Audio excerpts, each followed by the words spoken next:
자가 한 성령의 은혜 가운데 거하게 하여 주옵소서. 감사드리며 예수님 이름으로 기도합니다. 아멘.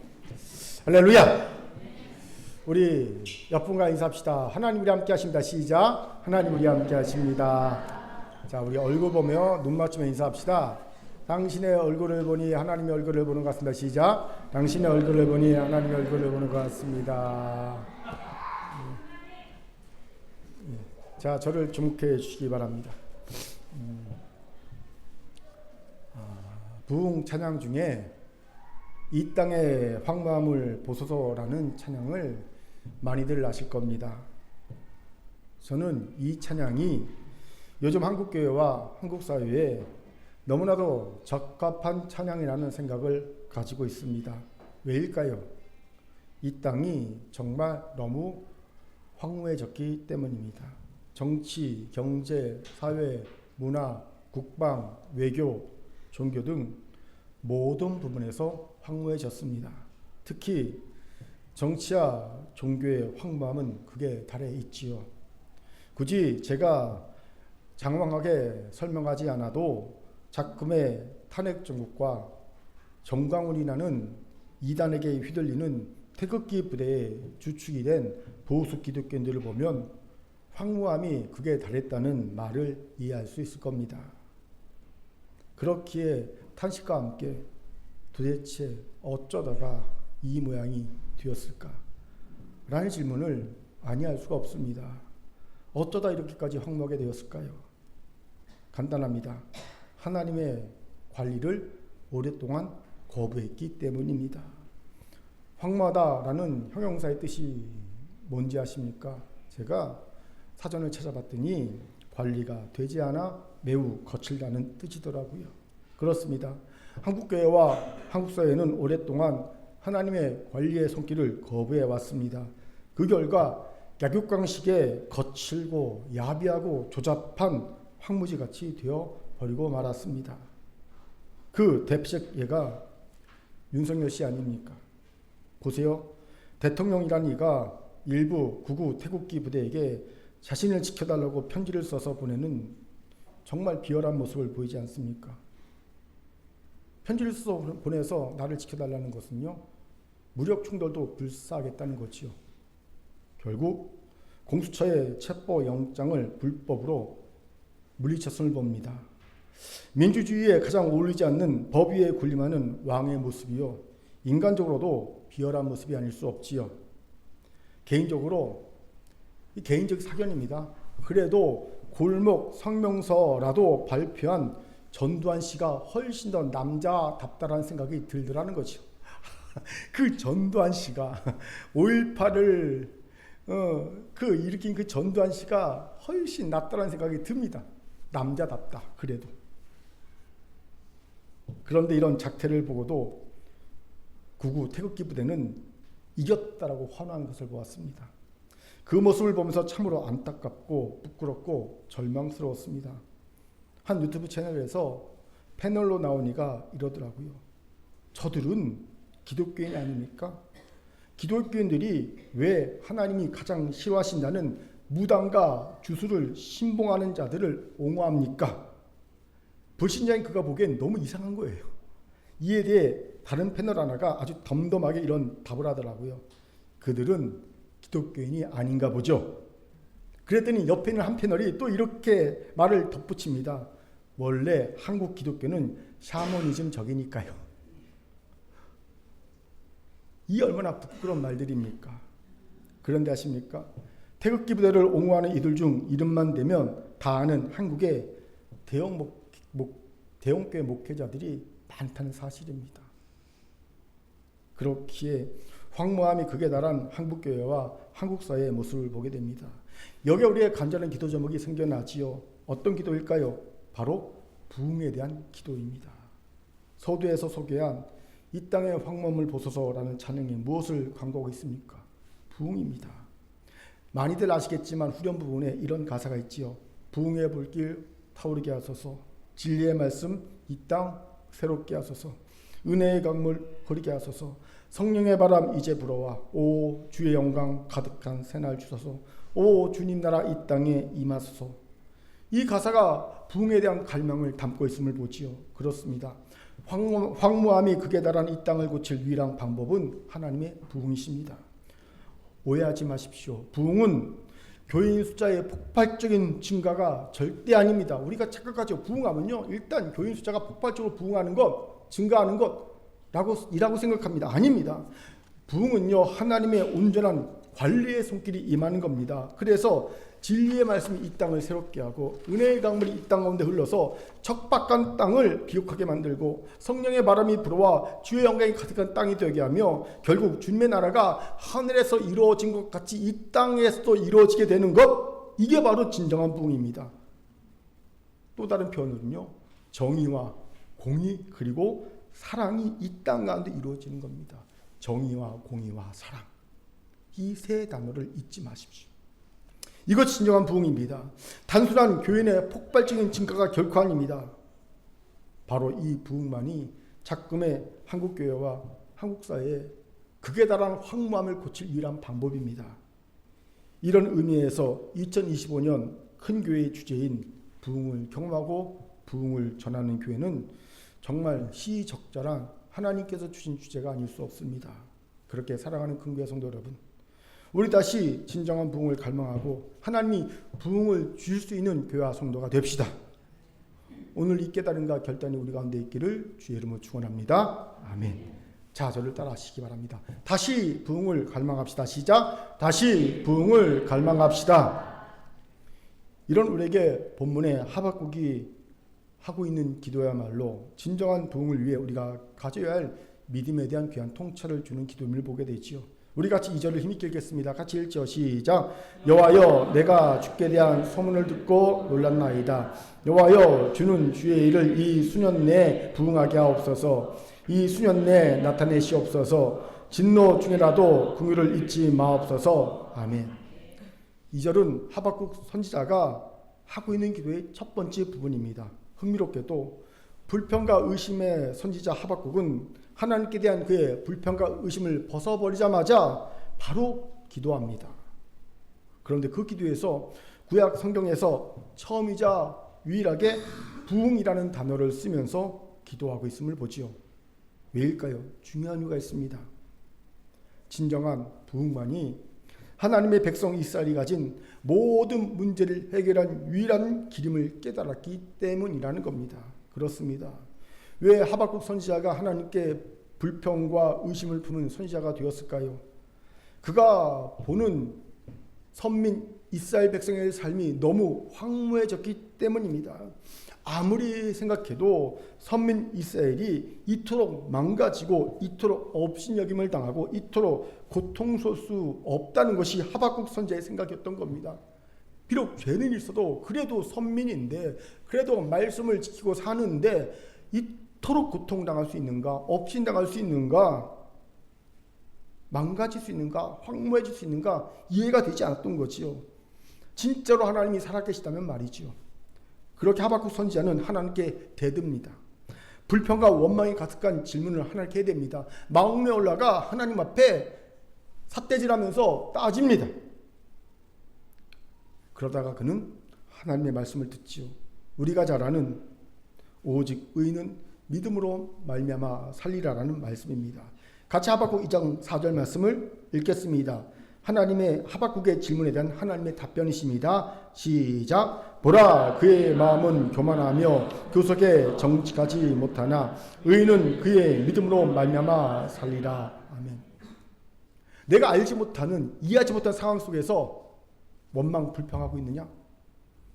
의인은 그럼에도 믿음으로 산다. 믿음으로 버틴다. 믿음으로 견뎌낸다. 하나님이 말씀하셨어요. 그 뒤에 하박국은 갑자기 돌변합니다. 그리고 그는 기도하기 시작합니다.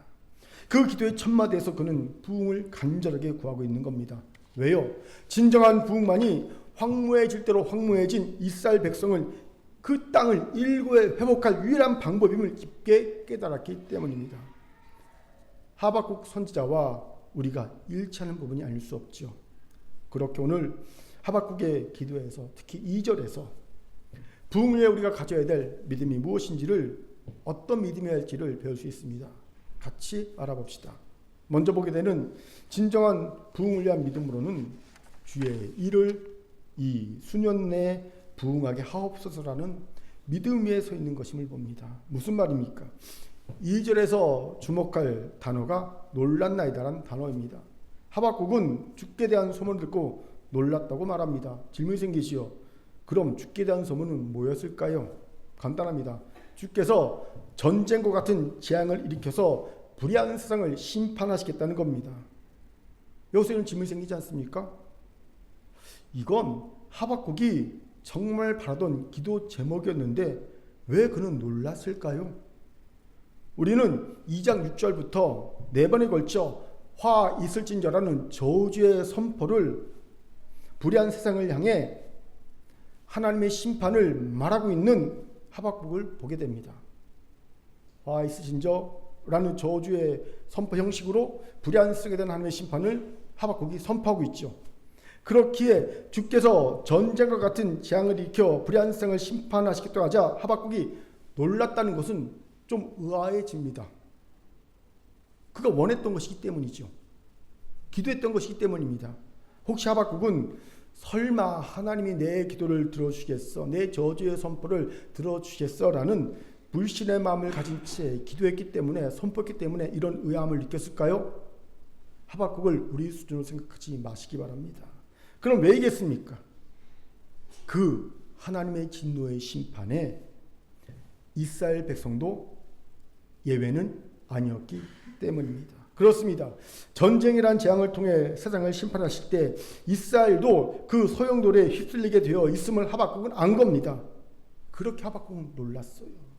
당연합니다. 아무리 불신 세상에 심판받는 걸 원해도 그 심판의 소용돌이에 이스라엘마저 휩쓸리는 것을 결코 원치 않았기 때문입니다. 하지만 여기에 하박국의 위대한 믿음이 발동하지요. 무엇입니까? 바로 이어지는 기도인 여호와여 주는 주의 일을 이 수년 내에 부흥하게 하옵소서라는 기도입니다. 이 기도에 주목합시다. 이 기도에는 부흥을 갈망한 이가 가져야 될 믿음이 담겨 있습니다. 그것이 무엇입니까? 먼저 주의 뜻이 이루어진다면 나는 아무래도 좋습니다 라는 믿음의 고백이지요. 우리는 이런 믿음의 고백을 바울에게서도 보게 되지요. 빌립보서 2장 17절 같이 읽겠습니다. 시작. 만일 너희의 믿음의 재물과 섬김 위에 내가 나를 전제로 드릴지라도 나는 기뻐하고 너희 무리와 함께 기뻐하리니. 전제란 재물 위에 포도주를 붓는 행위입니다. 즉 한 번 쓰고 버려지는 낭비되는 느낌이 강한 제사가 전제입니다. 이런 전제와 같이 자신의 삶이 낭비되어도 바울은 기쁘겠다고 말합니다. 어떨 때? 빌립보 교인들이 믿음에 굳게 설 수만 있다면, 그들이 믿음에 굳게 설 수만 있다면 내 삶은 전제처럼 낭비돼도 상관없습니다. 오히려 나는 기뻐할 것입니다 라고 바울은 말합니다. 바울도 주의 뜻이 이루어지기만 한다면 나는 아무래도 좋습니다 라는 하박국의 믿음을 가지고 있음을 봅니다. 하나님이 바울을 통해 진정한 부흥을 이루신 이유가 여기에 있음을 보게 되지요. 그렇게 부흥을 진정으로 원하십니까? 갈망하십니까? 그렇다면 우리도 이 믿음의 고백에 서야 합니다. 주의 뜻이 이루어진다면 나는 아무래도 좋습니다. 여기에 우리 연약함이 있죠. 우리는 거꾸로죠. 우리는 내 뜻이 이루어진다면 주는 아무래도 좋습니다. 이게 우리의 믿음의 고백인 거예요. 내 뜻만 이루어진다면 주는 아무래도 좋습니다. 이런 식으로 신앙생활을 하죠. 그러니 대형교회 목사들이 자기 뜻을 이루기 위해서 주의 뜻과는 배치되는 태극기 집회에 성도들을 동원한 것이 아니겠습니까?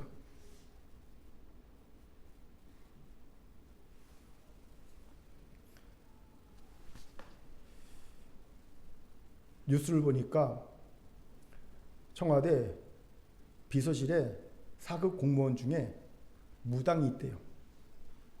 4급 공무원 중에. 근데 그 사람 뭘 하냐면요. 3족 5협회라는 걸 조직해서 3족 5협회. 이게 뭐냐면 매달 한 번씩 전국의 명산을 찾아다니면서 굿을 버리는. 근데 굿을 버릴 때 우리의 세금으로 한 번 굿을 버릴 때 1억 5천만 원씩 들여서 굿을 버린답니다. 3족 5협회. 그걸 하는 4급 무당이 청와대 비서실에 들어가 있어요. 기가 막힙니다. 그런데 태극 집회에 대형교회 목사들이 성도들을 보냅니다. 정광훈이 주장하는 바 같이 똑같이 주장하면서 성도들을 현혹합니다. 왜요? 자기 뜻이 이루어지기만 한다면 주는 어찌해도 상관없습니다. 이 식인 거예요. 예? 내가 정치적인 권력을 얻고 내가 내 사익을 취할 수만 있다면 주의 뜻이 주는 어찌되든 상관없습니다.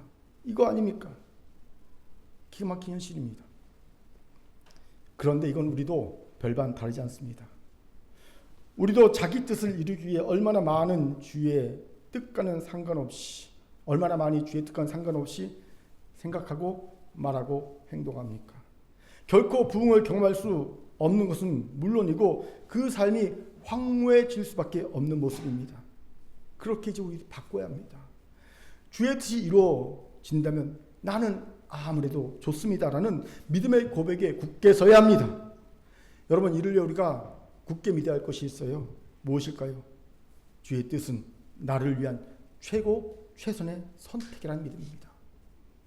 그렇습니다. 하나님은 사랑이 많으신 아버지십니다. 그 아버지 하나님이 무언가를 결정하셨다면 그 결정은 내게 최선의 결정이 틀림이 없습니다. 비록 내가 보기에는 내게 고난을 주는 결정 같아 보여도, 내가 정말 하기 싫은 결정같이 보여도 그 결정은 아버지 하나님이 하셨다면 내게 최선의 결정을 굳게 믿어야 합니다.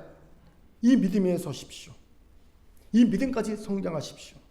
여러분, 결국 성숙한 믿음은 뭐냐면요, 모든 고난이 나를 위한 아버지 하나님의 최선의 선택임을 확실히 알고 믿기에 고난을 오히려 기뻐하고 감사하는 수준, 여기까지 성장하는 게 성숙한 믿음입니다. 그리고 이런 믿음만이 진정한 부흥을 경험하게 하는 믿음일 줄 믿습니다. 아멘. 두 번째로, 여호와여 주는 주의를 이 수년 내에 부흥하게 하옵소서라는 하박국의 기도는 죽음을 이기시는 전능하신 하나님께 대한 믿음의 굳게 선 기도임을 봅니다. 왜입니까? 부흥에 해당하는 히브리어가 가야흐입니다. 이 단어의 뜻은 숨쉰다, 되살린다, 소생하다는 의미를 가진 단어입니다. 즉 죽었던 혹은 다 죽어서 소생 가능성이 없는 존재를 되살리는 것이 바로 부흥이라는 겁니다. 여기에서 우리는 하박국이 왜 전쟁과 같은 재앙에 이스라엘 백성이 휩쓸리는 상황에서 부흥을 간절히 원했는지를 깨닫게 되죠. 죽어도 살리시는 하나님의 은혜가 꼭 필요했기 때문입니다. 당연합니다. 전쟁이 휩쓸고 간 자리에 얼마나 많은 죽음이 생겨나겠습니까? 왜 우리가 윤석열 씨에게 분노합니까? 그는 내란죄만이 아닌 외환죄까지 저질렀기 때문입니다. 자신의 장기 집권을 위해 전쟁을 일으키려고 여러 번 획책했지 않습니까? 진짜 2024년 하나님의 은혜가 아니었으면요, 전쟁 날 뻔했습니다. 이건 전두환도 꿈꾸지 않았던 일이지요.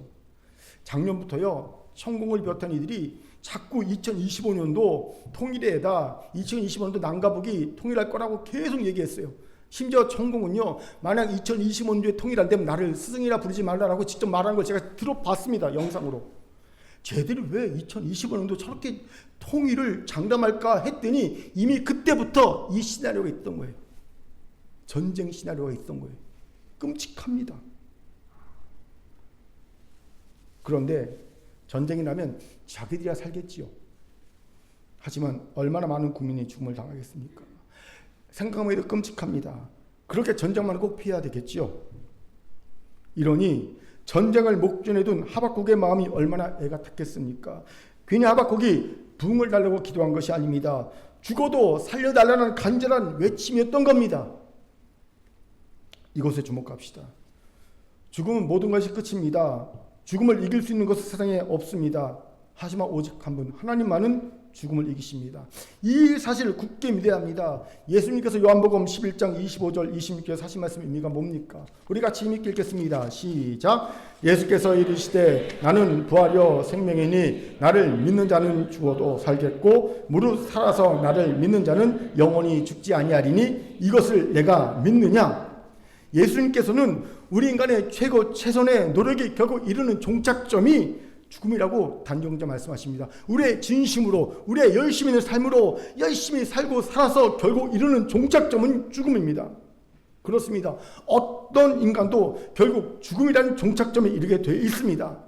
하지만 예수 믿는 자는 그 종착점이 다르다고 선언하십니다. 나를 믿는 자는 비록 죽음이라는 종착점에 이를지라도 다시 살아나겠고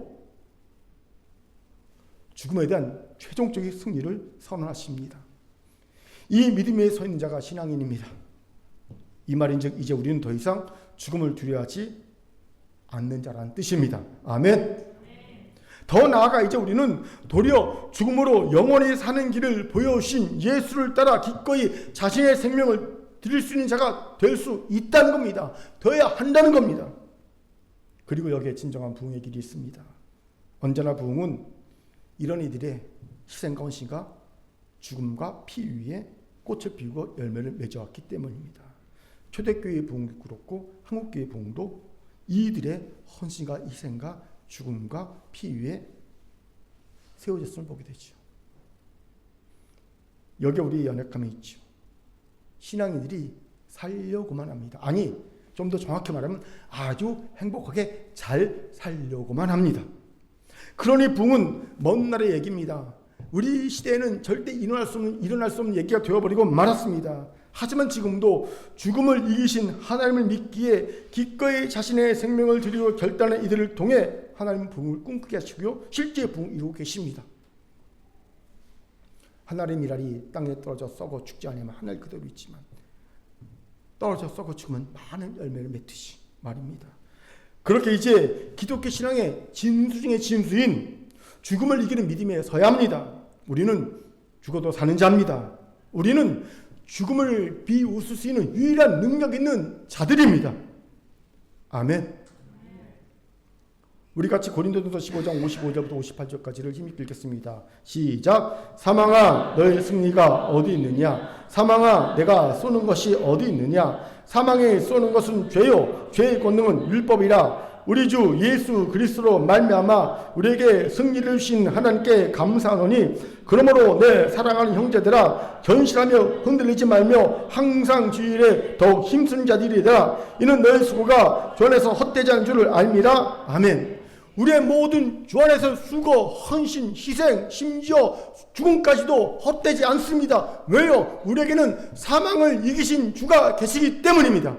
우리는 죽음을 이긴 자입니다. 우리는 죽어도 사는 자입니다. 제가 예수 믿고 가장 놀란 것이 있어요. 예수 믿고 난 다음에 제가 자다가 벌떡 깰 만큼 놀란 것이 뭔지 아십니까? 내가 죽음을 이겼다는 겁니다. 제가 불교를 믿었잖아요. 불교를 열심히 믿어도 죽음의 문제를 해결할 수 없었어요. 정말 죽음의 문제를 해결하려면 온갖 수도와 정말 엄청난 공부, 정진해야 한다고 생각했습니다. 그런데 그 수도와 정진을 안 하고 그냥 믿기만 해도 내가 죽음을 이겼더라고요. 어느새 내가 부처도 하지 못한 죽음을 이긴 자가 되었다는 사실을 깨달았어요. 내가 20살에 내가 부처도 이루지 못한 죽음을 이겼네? 우와!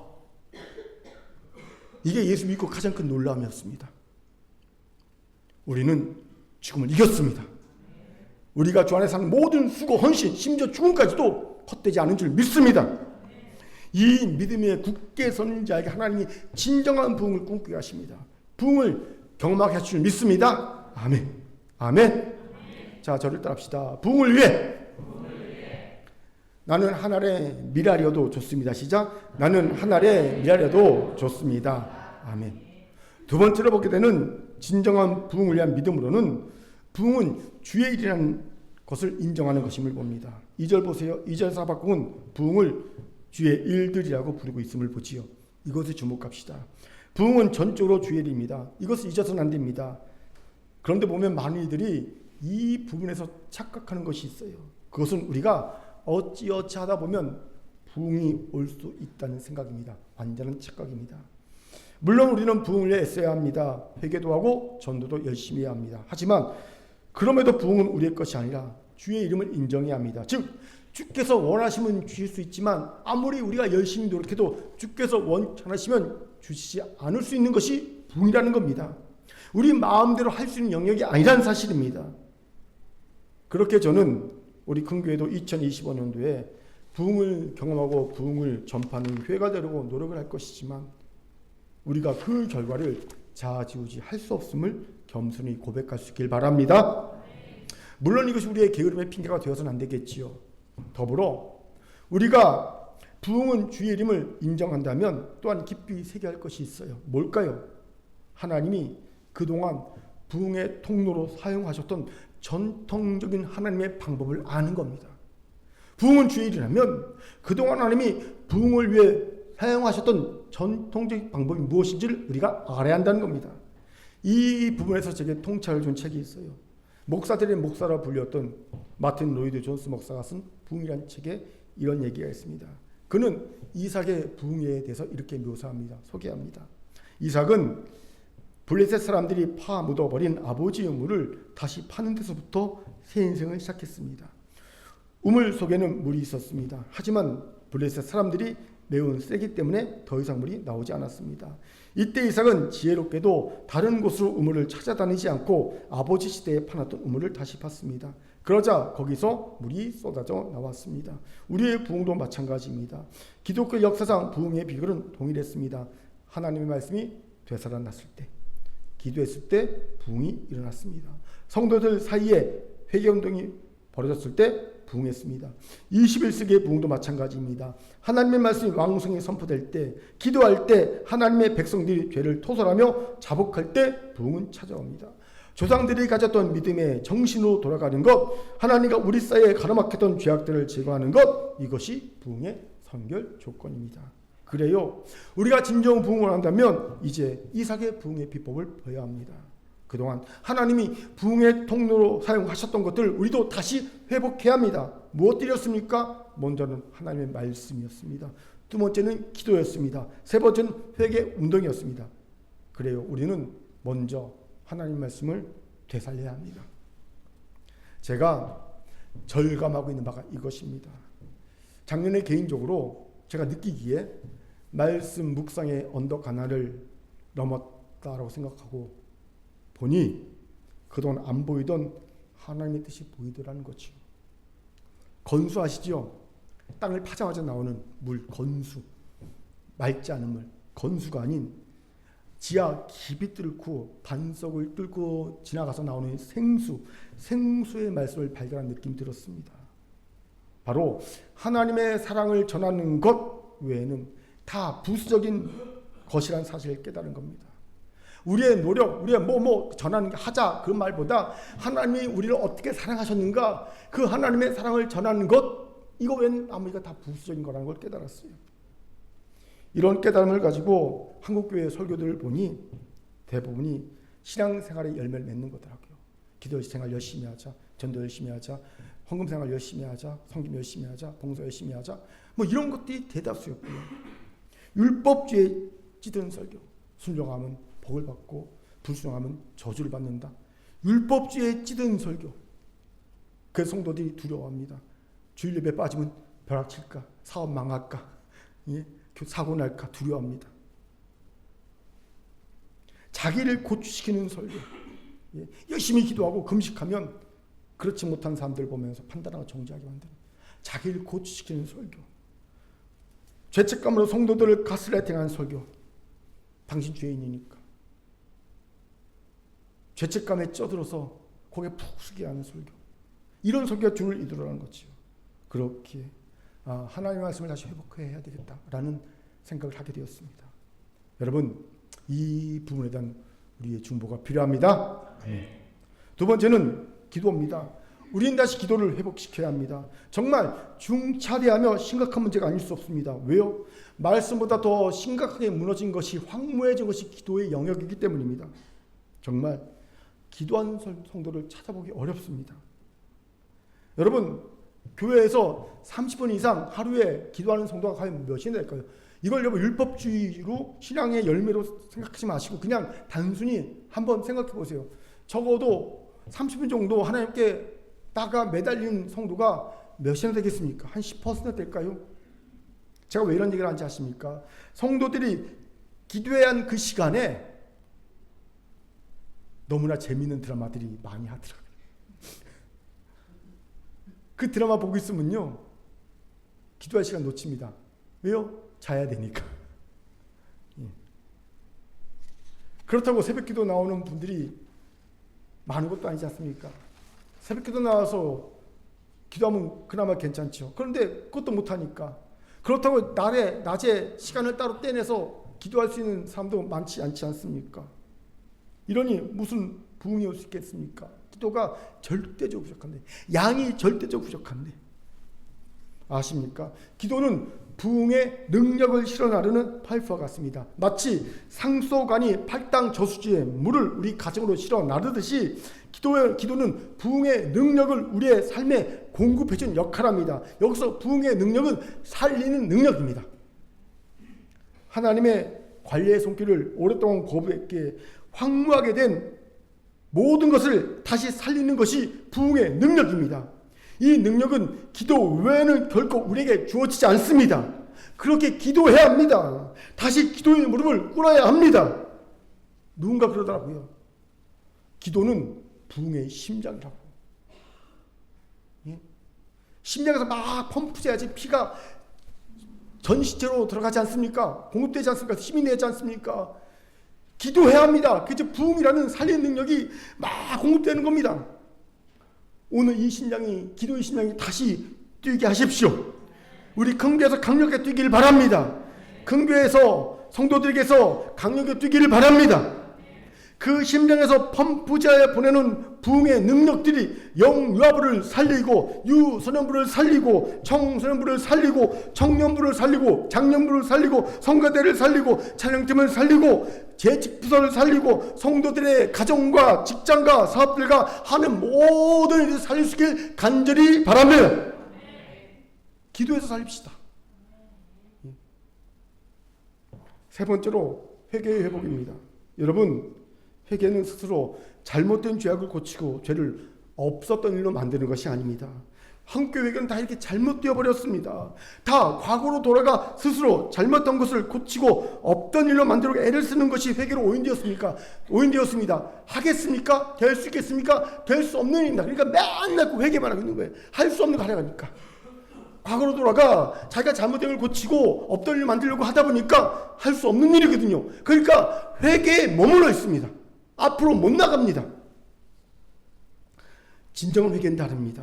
진정한 회개는 죄를 하나님의 관점에서 인정하는 겁니다. 아파하는 겁니다. 그럼에도 내가 고칠 수 없는 과거에 죄악이 만든 결과를 하나님께 맡기는 겁니다. 내가 시술을 하지 않고 마치 없던 일을 만들려고도 하지 않고 하나님께 전적으로 맡기고 나는 현재 내가 해야 할 일을 묵묵히 해나가는 겁니다. 마치 다윗처럼 말이지. 그는 철저히 자신의 잘못을 인정했습니다. 아파했습니다.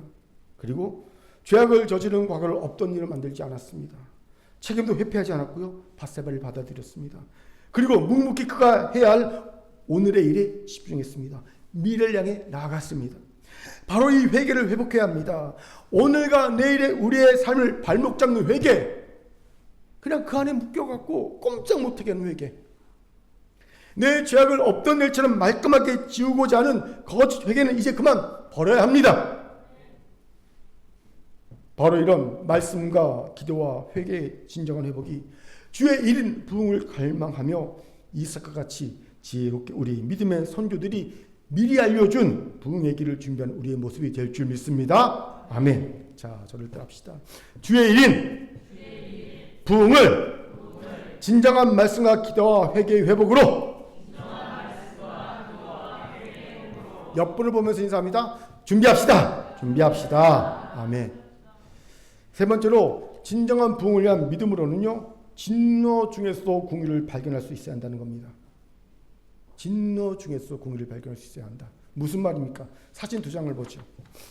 두 사진은 스키 점프를 하고 있는 선수의 사진이죠. 왼쪽에 있는 사진은요, 1980년 이전의 사진이고요. 오른쪽의 사진은 1980년 이후의 사진입니다. 여러분, 이 두 사진의 차이가 뭔지 아시겠죠? 무슨 차이가 있습니까? 스키의 모양이죠. 사람은 차이가 나지요. 스키의 모양입니다. 1980년 이전의 사진의 스키는 11자형입니다. 그런데 1980년 이후의 사진의 스키는 V자형입니다. 왜 이렇게 바뀌었을까요? 뜨게 하는 힘, 양력의 힘을 알았기 때문입니다. 1980년 이전에는요, 뒤에서 바람이 불어주고 앞에서 부는 바람의 저항을 덜 받아야 훨씬 멀리 날 수 있는 줄 알았습니다. 그렇기에 앞에서 부는 바람에게 최대한 거스르지 않으려고 11자형 스키 모양 할제 활공을 했지요. 하지만 1980년 이후에는요, 그것이 아니라 도리어 앞에서 불어오는 바람을 맞아야 뜨는 힘, 양력이 생기고 더 멀리 비행할 수 있다는 사실을 안 겁니다. 그렇기에 양력이 더 많이 생기기 위해 앞에서 오는 바람에 저항하는 형태인 V자형을 취하게 된 겁니다. 그 결과 약 28% 정도 더 멀리 날 수 있게 되었다고 말하더라고요. 마찬가지로 신앙인의 죽어있거나 침체되어 있던 신앙을 살리거나 다시 부상하게 하는 힘인 부흥은 흥미롭게도 모든 것이 순적하고 뒤에서 막 나를 밀어줬던 바람이 불고 다 천지 모든 기운이 나를 도와주는 듯한 상황에서 오지 않습니다.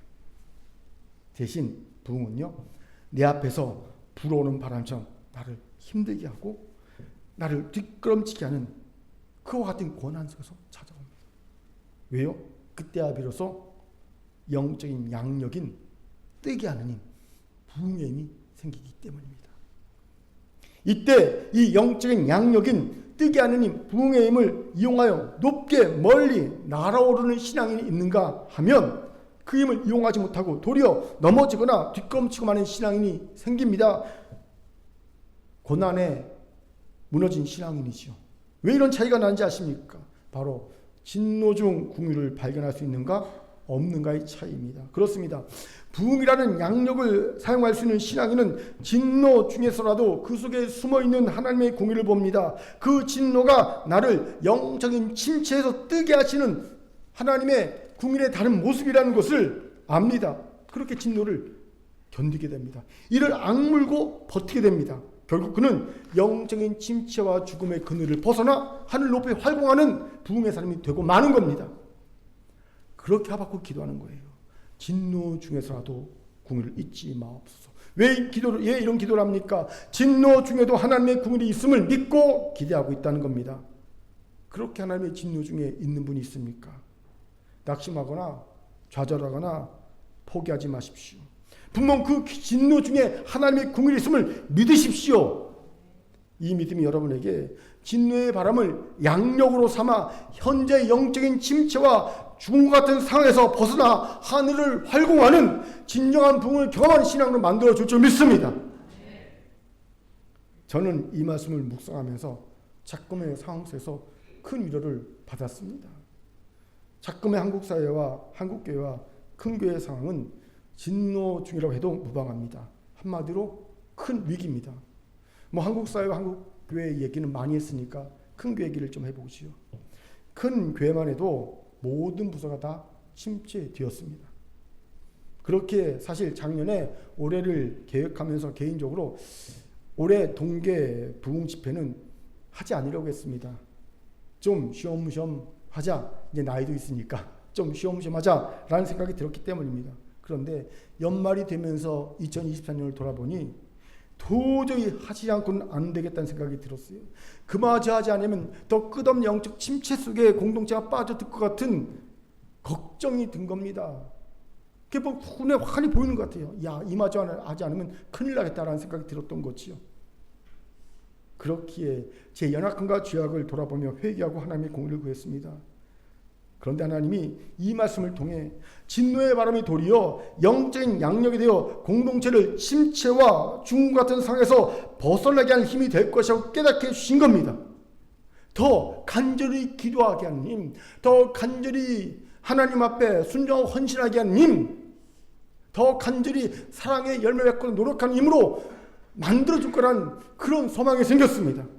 위로가 되더라고요. 사랑하는 성교 성도 여러분, 우리 아버지 하나님은 진노 중에서도 긍휼을 베푸시는 분입니다. 이 사실 굳게 믿으십시오. 그리고 진노의 바람을 뜨는 힘, 양력으로 사용하세요. 더욱 정결하게, 더욱 겸손하게, 더욱 진실하게 주를 의지하는 힘으로 사용하시 바랍니다. 하나님의 진노의 바람을 이렇게 사용하셔야 합니다. 우리도 그 진노의 바람을 타고 하늘 높게 비상하게 될 줄 믿습니다. 아멘. 저를 따라합시다. 진노 중에도 하나님의 긍휼이 있습니다. 옆분하고 이렇게 인사합니다. 진노의 바람을 타고 비상갑시다. 시작. 진노의 바람을 타고 비상갑시다. 아멘. 이제 말씀 마치죠. 암 환자들에게 표적 항암 치료제의 개발은 정말 복음이 아닐 수 없죠. 주변 세포는 공격하지 않고 암 세포만 찾아 공격해 죽이기 때문입니다. 제 주변에도 이제 표적 항암 치료제 때문에 생명을 연장하는 분들이 꽤 됩니다. 그분들에게는 이 신약 개발이 정말 복음이에요. 없었으면 벌써 하나님의 부르심을 받았을 텐데 이게 있기 때문에 생명을 연장하고 살 소망을 가지게 되더라고요. 마찬가지로 한국 사회와 한국 교회와 큰 교회와 여러분의 삶을 죽이고 있는 암, 세포와 같은 문제들, 이것만 찾아 죽이고 여러분을 살게 하는 유일한 방법은 하나님의 진정한 부흥밖에 없습니다.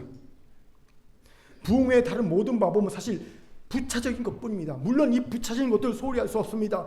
이것도 굉장히 중요합니다. 하지만 1차적으로 우리가 갈망해야 될 것은 하나님의 진정한 부흥입니다. 이 부흥이 황무해진 모든 것을 일거 회복할 수 있는 힘을 가지고 있기 때문입니다. 그렇게 여러분 부흥을 갈망하십시오. 이를 위해 하박국처럼 첫 번째, 주의 일을 이 수년 내에 부흥하게 하옵소서라는 믿음에 굳게 서서 있기 바랍니다.